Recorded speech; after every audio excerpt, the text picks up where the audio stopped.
Hello dear students, welcome to the official YouTube channel of the Home Academy। आज की video में हम general science से related और जनरल अवेयरनेस से रिलेटेड 20 मल्टीपल चॉइस क्वेश्चन जो है वो डिस्कस करेंगे। तो यहाँ पर जो क्वेश्चन होंगे हिस्ट्री में जो लिए है वो ज़्यादातर जो है वो इंडियन नेशनल कांग्रेस से लिए है, क्योंकि इसके रिलेटेड क्वेश्चन जो है वो वनडे कॉम्पिटिटिव एग्जामिनेशन में जो है बहुत ज़्यादा पूछे जाते हैं। तो हम जो है आगे फिर जो है एंशियंट हिस्ट्री जो और मिडाइवल हिस्ट्री का कुछ पार्ट रह चुका है उनके इंपॉर्टेंट क्वेश्चन जो है वो डिस्कस करेंगे। तो यहाँ पर जो है आप हमारे यूट्यूब चैनल होम एकेडमी को जो है सब्सक्राइब और बेल आइकन को प्रेस करना ना भूलें। हमारे फेसबुक से जो है वो ज़रूर जुड़े रहे, वहाँ पर हम अच्छी पोस्ट जो है एग्जाम रिलेटेड जो है अपलोड करते हैं। स्टार्ट करेंगे आज के हम अपने पहले क्वेश्चन से। तो पहला क्वेश्चन आपके पास पूछा गया है जो कि हमारी फिजिक्स से है। Cloudy nights are warmer compare to the clear cloudless night because clouds. तो यहाँ पर बोला गया है जो क्लाउडी नाइट्स होती है वो रातें जिनमें जो बादल रहते हैं वो जो है अक्सर जो होती है वो क्या होती है, वो गर्म रहती है उन रातों से जिनमें क्लाउड नहीं होते। तो ऐसा क्यों होता है कि क्लाउड जो है वो क्या काम करते हैं, ये ऑप्शन में है। तो चार ऑप्शन है, ये हमें इनमें से चूज करना है, मोर अप्रोप्रिएट ये हो कौन सा होगा। पहले ऑप्शन को देखेंगे, वो कह रहा है prevent cold waves from the sky from descending on the earth. क्या क्लाउड जो है वो कोल्ड वेव्स को जो है रोक देते हैं कि वो अर्थ तक ना पहुंचे। ऑप्शन बी है reflect back the heat given by the अर्थ। तो यही ऑप्शन जो होगा वो करेक्ट होगा, क्योंकि जो क्लाउडी नाइट्स होती है वो वार्मर होती है कि किसके कंपेयर में, क्लाउडलेस नाइट के। बिकॉज जो क्लाउड होते हैं ये कवर करते हैं ठीक है, provide a shield which act as an insulator, एक इंसुलेटर की तरह काम करते हैं, and store up the heat radiated by the earth and do not permit the heat to the escape. तो ये आपका जो है वो करेक्ट ऑप्शन होगा। चलेंगे आगे, क्वेश्चन नंबर 2 को जो है वो जानेंगे। क्वेश्चन नंबर 2 क्या कह रहा है, which one of the following does a TV remote control unit use to operate a TV set. तो देखिए टीवी जो है हमने हर किसी ने यूज़ किया ही होगा लाइफ में अपनी एक बार। तो टीवी का जो रिमोट सेट होता है वो रिमोट जो होता है वो किस पे ऑपरेट करता है, वो कौन सी वेव से होती है। एक जनरल सा क्वेश्चन आपको पता भी होना चाहिए।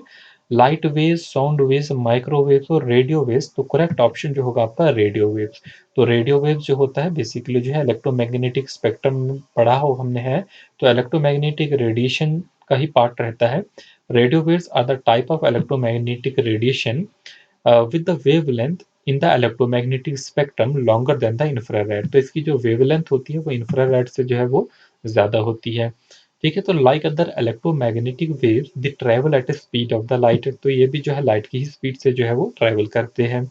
तो यहाँ पर जो है इसके और भी कुछ फंक्शन है, जैसे कि ब्रॉडकास्टिंग जो में है, नेविगेशन सिस्टम में है। ये हम पहले भी पिछली वीडियो में भी जो है डिस्कस कर चुके थे, तो इसे मैं ज़्यादा नहीं डिस्कस करूंगा। क्वेश्चन नंबर जो है वो आपका 3 है। क्वेश्चन नंबर 3 में पूछा गया है, an air bubble in water will act like a. Air bubble in water किस तरीके से एक्ट करता है। और हम सभी जानते हैं एज अ डाइवर्जिंग लेंस जो है वो एक्ट करता है। तो उसमें जो है कन्वेक्स मिरर होगा, कन्वेक्स लेंस होगा, कनकेव मिरर होगा या कनकेव लेंस होगा। तो बेसिकली डाइवर्जिंग लेंस है तो ये कनकेव लेंस ही होगा, मिरर नहीं होगा। तो air bubble in water would act as a diverging lens because the index of refraction of air is less than that of the water। तो यहाँ पे अगला क्वेश्चन, क्वेश्चन नंबर 4 देख लेंगे। Total internal reflection can take place when the light travel from. Total internal reflection जो है कब होती है, जब लाइट कहाँ से कहाँ की तरफ ट्रेवल करती है। तो ये जो है वो डेंसर मीडियम से जो है वो ट्रेवल करे, तो डायमंड से जो है वो गिलास की तरफ जो है वो ट्रेवल करे, तब जो है टोटल इंटरनल रिफ्लेक्शन जो होगा ये फिनोमिना होता है। ठीक है, ये फिनोमिना हम जो है अपने चैप्टर्स में जो है वो पढ़ चुके हैं। तो आप जो है वो वीडियोस सारी देख लेना। तो हमने जो है वीडियोस के बाहर जो है हेडिंग नहीं लिखी कि कौन सा चैप्टर क्या है, सिर्फ जनरल साइंस ही लिखा हुआ है, आप चेक कर सकते हैं। क्वेश्चन नंबर 5 है, alpha keratin is a protein present in. तो बेसिकली जो है अल्फा कैराटीन जो है ये एक प्रोटीन है जो कहाँ पर प्रेजेंट होता है। ठीक है, तो अल्फा कैराटीन जो प्रोटीन है वो कहाँ पर हमारे जो है वो प्रेजेंट होता है, ये क्वेश्चन में पूछा गया है। केराटिन जो प्रोटीन होता है वो हमारी जो है नेल्स में मिलता है, हमारे हेयर्स में मिलता है, हमारी स्किन में मिलता है, ठीक है? तो स्किन में मेलानिन भी मिलता है, तो ये याद रहे। तो आपका जो करेक्ट ऑप्शन होगा वो स्किन होगा, तो ऑप्शन नंबर जो है ये सॉरी ये बी होगा, ये सी होगा, तो ये आपका ऑप्शन नंबर जो होगा वो सी करेक्ट होगा, ठीक है? इसे इग्नोर कीजिए, सी मान लीजिए। तो अल्फा केराटिन जो प्रोटीन है वो हमारे स्किन में मिलता है। क्वेश्चन नंबर 6 है arteries supplying the blood to the heart are called. ऐसी आर्टरी जो क्या सप्लाई करती है blood to the heart, blood जो है हार्ट तक जो है वो हमारे दिल तक जो है सप्लाई करती है, उस आर्टरी को जो हम क्या कहेंगे? उस आर्टरी को हम कहते हैं कोरोनरी आर्टरी, ठीक है? तो कोरोनरी आर्टरी जो होती है वो सप्लाई करती है ब्लड टू हार्ट, ठीक है? और जो हमारी ये कैरोटाइड है इसके बारे में भी याद रखेंगे, ये क्या करती है कैरोटाइड आर्टरी जो ये सप्लाई करती है blood to the head region, जो हमारा हेड रीजन है उसे सप्लाई करती है, ठीक है? कोरोनरी जो है वो हार्ट दिल तक सप्लाई करती है, और ये जो है हमारे हेड के पार्ट में करोटिड करती है सप्लाई, ठीक है? तो हेपेटिक जो है ये लीवर से रिलेटेड है, तो हेपेटिक आर्टरी जो होती है सप्लाई टू द लीवर, ठीक है? और पल्मोनरी जो होगी वो लंग्स को सप्लाई करती है। तो ये 4 जो है वो आपको एक क्वेश्चन में हमने 4 क्वेश्चन जो है वो डिस्कस कर लिए हैं। क्वेश्चन नंबर जो है वो 7 आपके पास है। क्वेश्चन नंबर 7 को जानेंगे। क्या कहता है question number 7? Which one of the following types of waves are used in a night vision operators? तो इनमें से कौन सी वेव्स टाइप है जो कि यूज होती है नाइट विजन ऑपरेटर्स में? क्वेश्चन नंबर 7 में पूछा गया है। तो कौन सी वेव्स होती है जिसका यूज़ करते हैं हम नाइट विजन में? देखिए नाइट विजन में आप जानते होंगे सीसीटीवी कैमरास भी होते हैं, वो रात के टाइम में नाइट में जो है तो वो उस वक्त भी जो है वो रिकॉर्ड कर लेते हैं जो भी वीडियो होती है, तो उसमें बेसिकली जो है वो इंफ्रारेड वेव्स ही होती है। तो नाइट विजन जो होता है as a reference here is that technology that provide us with the miracle of vision in the total darkness। तो चाहे अंधेरा भी होगा उस वक़्त भी जो है रिकॉर्डिंग हो जाती है। And the important of vision in low light environment, तो इंफ्रारेड वेव्स जो होती है are used in the night vision operators. तो याद रहे यहाँ पर जो है नाइट विज़न में इंफ्रारेड रेज़ का जो है वो यूज़ होता है। तो ये क्वेश्चन 7 जो है कंप्लीट हो गए। क्वेश्चन नंबर 8 की तरफ जो है हम जाएँगे। क्वेश्चन नंबर 8 क्या कहता है? तो अब जो है ज्योग्राफी से कुछ क्वेश्चंस हैं, बट एक क्वेश्चन के साथ जो हम कुछ और क्वेश्चन भी साथ-साथ डिस्कस करते रहेंगे। Which one of the following mountain ranges is separate our only one state in India?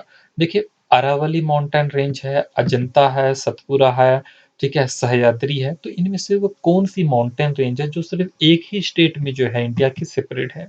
तो वो कौन-सी है? वो अजंता है।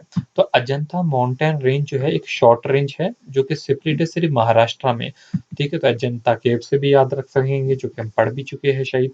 एक क्वेश्चन हमने इसके रिलेटेड करवाया है। तो हमने अभी तक जो है आपको जो है बहुत से क्वेश्चंस करवाए हैं।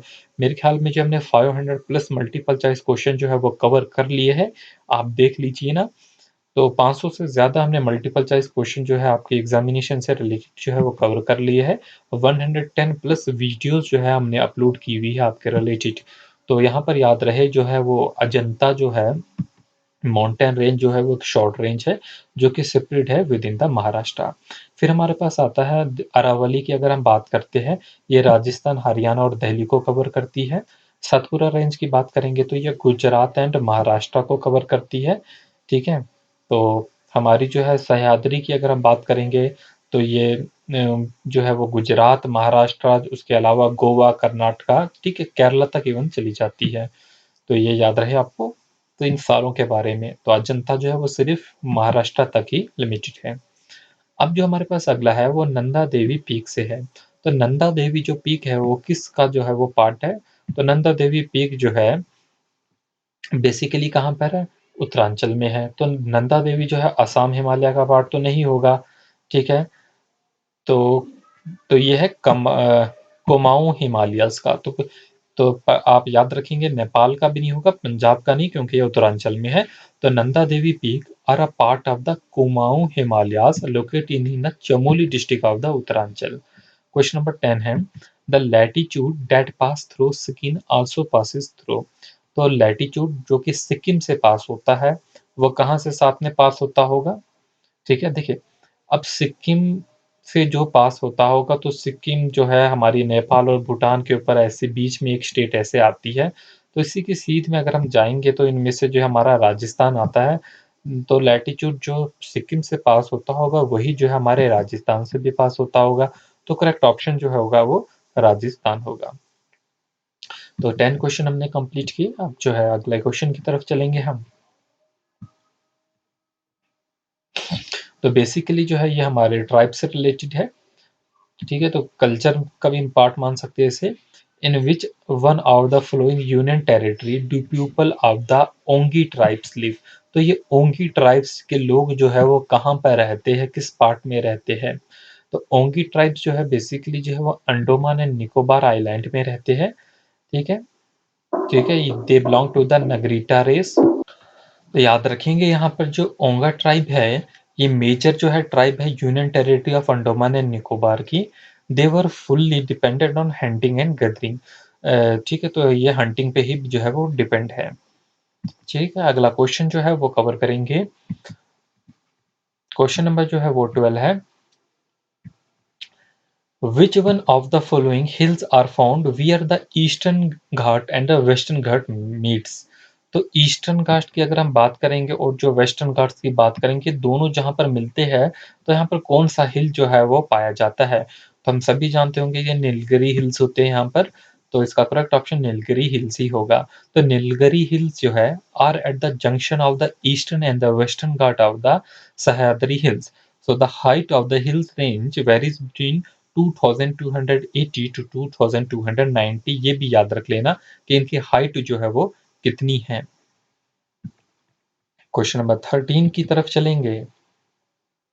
तो अब हमारे पास जो है कुछ हिस्ट्री से रिलेटेड क्वेश्चन होंगे।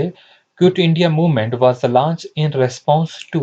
क्विट इंडिया मूवमेंट जो है वो लॉन्च की गई किसके रेस्पॉन्स में। तो हम अपने जो है हिस्ट्री की वीडियोस में जो है ये सारी चीज़ें पढ़ चुके हैं कि क्विट इंडिया मूवमेंट जो लॉन्च की गई है, किसके रेस्पॉन्स में लॉन्च की गई है, ये क्रिप्स के प्रपोजल। तो बेसिकली क्या था, जो ब्रिटिश गवर्नमेंट थी उन्होंने एक डेलीगेशन जो है वो इंडिया में सेंड की थी। ठीक है, तो उनके जो हेड थे वो स्टैफोर्ड क्रिप्स थे। To negotiate with the Indian National Congress. Indian National Congress के साथ नेगोशिएट करना चाहते थे। ठीक है, to obtain the total cooperation during the war. तो जो वर्ल्ड वार हो रही थी उसमें जो है इंडियंस का जो है कोऑपरेशन चाहते थे। और कहा जा रहा था कि बाद में जो हम आपको जो है पावर दे देंगे, ये सारी चीज़ें। तो उसी के रिलेटेड में जो है क्विट इंडिया मूवमेंट जो है वो स्टार्ट की गई थी। क्वेश्चन नंबर 14 है।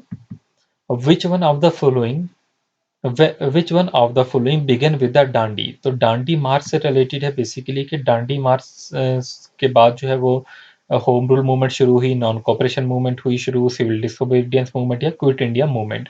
तो Gandhi ji on March 12 1930 started march his from Sabarmati Ashram से जो है उन्होंने स्टार्ट की।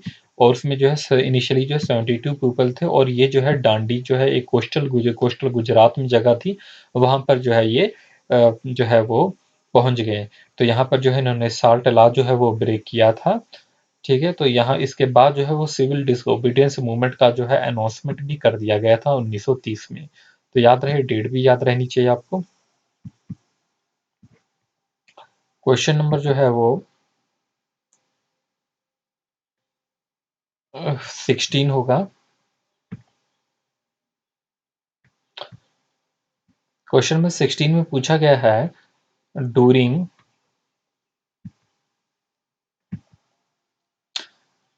During the freedom struggle During the freedom struggle, Aruna Asaf Ali was a major woman organizer of the underground activity in। तो अरुणा आसफ अली जो है, ठीक है, तो ये किस मूवमेंट के साथ जो है वो रिलेटेड है। ठीक है, तो यहाँ पर ये पूछा गया है, तो बेसिकली जो क्विट इंडिया मूवमेंट से ही है। तो दियर वजन इनके नाम पे जो है एक अवार्ड भी रखा गया था उस टाइम पे 5,000 रुपए का, कि इनको अरेस्ट करने के लिए। Later she was called the grand old lady of the independence movement. तो ये भी क्वेश्चन पूछा जा सकता है कि किसे कहा जाता है ग्रांड ओल्ड लेडी। तो वो नाम क्या होगा, अरुणा आसफ अली जो है उन्हें कहा जाता है ग्रांड ओल्ड लेडी। और क्विट इंडिया मूवमेंट से जो है वो एसोसिएट है। क्वेश्चन नंबर 17 है। Who among the flowing Who among the following was a prominent leader of the Congress socialist party? तो कांग्रेस सोशलिस्ट पार्टी यानी कि सीएसपी जो है इस ये 1934 में जो है वो बनी थी। ठीक है, तो इनके जो है इनके जो प्रोमिनेंट लीडर थे वो कौन थे? तो यहाँ पर जो है आचार्य नरेंद्र देव जो थे वो इनके प्रोमिनेंट लीडर थे, क्योंकि जो है ये सीएसपी जो कांग्रेस सोशलिस्ट पार्टी जो 1934 में बनी, जेपी नारायण, आचार्य नरेंद्र देव, बासावोन सिंह एंड योगेंद्र शुक्ला इन्होंने जो है वो मिलकर जो है वो बनाई थी। तो यहाँ पर जो करेक्ट ऑप्शन जो होगा वो ऑप्शन नंबर डी ही होगा, आचार्य नरेंद्र देव। क्वेश्चन नंबर 18 है, Who among the following suggested the winding up of the Indian National Congress after the India attained the independence? तो इंडिया ने जब इंडिपेंडेंस जो है आज़ादी ले ली, तो उसके बाद जो है ये किसने कहा था, किसने सजेस्ट किया था कि जब इंडियन नेशनल कांग्रेस है, इनका ये मकसद था कि आज़ादी दिलाना। अब जब इन्होंने आज़ादी दिला दी है, तो अब जो है सजेस्ट किया था ये किसने कि अब इसे जो है बंद कर देना चाहिए इंडियन नेशनल कांग्रेस को। तो ये जो थे हमारे पास जो ऑप्शन दिए गए हैं, सी राजा गोपाल आचार्य, आचार्य कृपलानी, महात्मा गांधी, जयप्रकाश नारायण। तो ये करेक्ट ऑप्शन जो होगा ये महात्मा गांधी ने सजेस्ट किया था। तो महात्मा गांधी जो है suggested the winding up of the Indian National Congress after the India attend the independence, क्योंकि उनका जो मेन एम था कि वो इंडियन के इंडिपेंडेंस के लिए जो है वो फाइट कर रहे थे। तो अब आज़ादी तो मिल गई, तो अब जो है इंडियन नेशनल कांग्रेस को जो है वो बंद कर दिया जाए। क्वेश्चन नंबर 19 है, which of the following territories was not affected by the revolt of 1857? Revolt of 1857 हम पढ़ चुके हैं, तो हमने ये भी देखा था कि किस जगह के कौन से जो है वो लीडर थे रिवोल्ट में, और यहाँ पर यही क्वेश्चन जो है वो पूछा गया है कि कौन सी जगह थी जो कि रिवोल्ट से अफेक्ट नहीं हुई। हम जानते हैं जो झांसी जगह थी, वहाँ झांसी जो है उसमें रिवोल्ट से असर हुआ था। क्यों? क्योंकि जो है झांसी में जो लीडर थी रिवोल्ट की वो रानी लक्ष्मीबाई थी। चित्तौर जो थी ये इस यहाँ पर भी ना, चित्तौर जो था या इसके बारे में हमने नहीं पढ़ा था। जगदीशपुर में हम जो कि बिहार में है, यहाँ पर कनवार सिंह थे, और लखनऊ में जो थी वो बेगम हजरत महल थी। तो चित्तौर के बारे में जो है यही आपका जो है करेक्ट ऑप्शन होगा। तो हमने एलिमिनेशन से ही ये क्वेश्चन जो है वो कर लिया। तो इसके बारे में जो है मैंने एक इन्फोग्राफिक्स भी जो है अपने फेसबुक और अपने इंस्टाग्राम पेज पे जो है वो अपलोड की थी, आप देख सकते हैं। और इस पॉइंट उन पॉइंट्सों को जो है अपनी नोटबुक पे जो है वो कवर कर सकते हैं। और आज का आखिरी क्वेश्चन जो होगा, the word Hindu as reference to the people of India was first used by? तो पहली बार जो है दो वर्ड हिंदू जो था वो किसने जो है वो यूज किया? ठीक है, इंडिया के लिए जो है हिंद जो यूज किया, यहीं से जो है जो लोग यहाँ पर रहते थे इंडिया में यानी कि हिंद में, तो उन्हें जो है हिंदू कहने लगे। तो ये सबसे पहले जो वर्ड यूज किया था ये ग्रीक्स ने किया था। So the word Hindu was used by the Greeks to denote the country and the people living behind the Indus River. So the word Hindu is derived from the Sanskrit word Sindhu, which is the ancient name of the river Indus River. तो Indus River का ही जो संस्कृत में नाम था सिंधु, तो वहीं से ये वर्ड बना है हिंदू। तो यहाँ पर हमने जो है 20 क्वेश्चन जो है वो कंप्लीट कर लिए हैं। तो होपफुली जो है ये वीडियो जो है आपके लिए यूजफुल होगी। अगर इनमें से एक दो क्वेश्चन भी तो आपके एग्जामिनेशन में आ जाते हैं, तो ये मानूंगा मैं कि जो है ये आपके 10-20 मिनट जो थे आपने इसमें मल्टीपल चॉइस क्वेश्चन की प्रैक्टिस की, तो ये आपके लिए जो है वो यूजफुल होंगे। ठीक है, तो आपका ये टाइम जो है वो ज़ाया नहीं हुआ होगा। तो ये इन क्वेश्चंस की जो है आपको पहले खुद प्रैक्टिस करनी चाहिए। जो भी स्टूडेंट जो है मॉक टेस्ट जो है वो ज्वाइन किए हुए हैं, तो उन्हें हम जो है पहले क्वेश्चन देते हैं, तो ये बाकियों के लिए सिर्फ जो है ये आंसर ही है। तो जो खुद प्रैक्टिस करेगा तो प्रैक्टिस ही जो है आपको परफेक्ट बनाती है। तो इस वीडियो को जो है अपने दोस्तों के साथ शेयर कीजिए, चैनल को सब्सक्राइब करना, वीडियो को लाइक और कमेंट करना जो है वो ना भूलें। Thanks for watching, all the best.